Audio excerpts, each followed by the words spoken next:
Welcome to Session 7, when Joseph's brothers return to Egypt, in our study of Joseph, God's faithfulness in the waiting. So we left off with Simeon bound in prison. Joseph's brothers returned back with all of the food, and now they're waiting to see what will happen next. Will their dad Jacob let them bring Benjamin back as Joseph has requested or not? So they end up at a point where, okay, they've run out of food. They need to do something and they need to go back to Egypt. And they know that they need to come back this time with Benjamin. So Jacob finally relents and says, yes, you can go back with Benjamin. So they do. They bring him back to Egypt. Again, Joseph does not reveal himself yet to his brothers. He's still got some more testing to do. And when they show up, again, he's not eaten away by bitterness and wanting to take revenge. Instead, he throws a big feast. And let's see what happens at that feast. So this is in Genesis chapter 43, verse 29.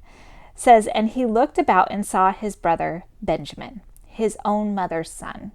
He asked, 'Is this your youngest brother, the one you told me about?' And he said, 'God be gracious to you, my son.' Deeply moved at the sight of his brother, Joseph hurried out and looked for a place to weep. He went into his private room and wept there." He is just overcome with emotion at this point. He finally gets to see his younger brother. Remember Benjamin, he was younger, so he would have been maybe 10, maybe a young teenager when Joseph was taken and sold into slavery.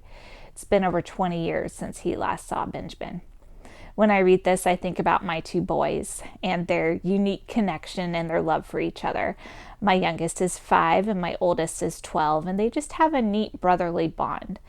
I bet Joseph had something like that with his brother Benjamin, and now he finally gets to see him again. But he's not done testing his brothers yet. Again, we're not told in Scripture exactly why he does the different testings that he does. My guess is that he wants to see how his brothers react to Benjamin.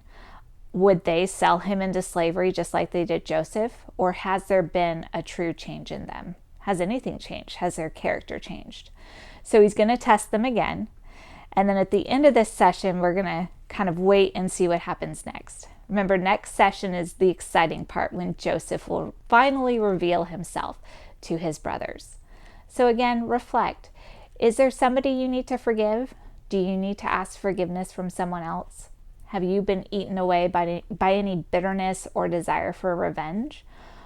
Or can you allow God to work in your heart to show compassion and kindness?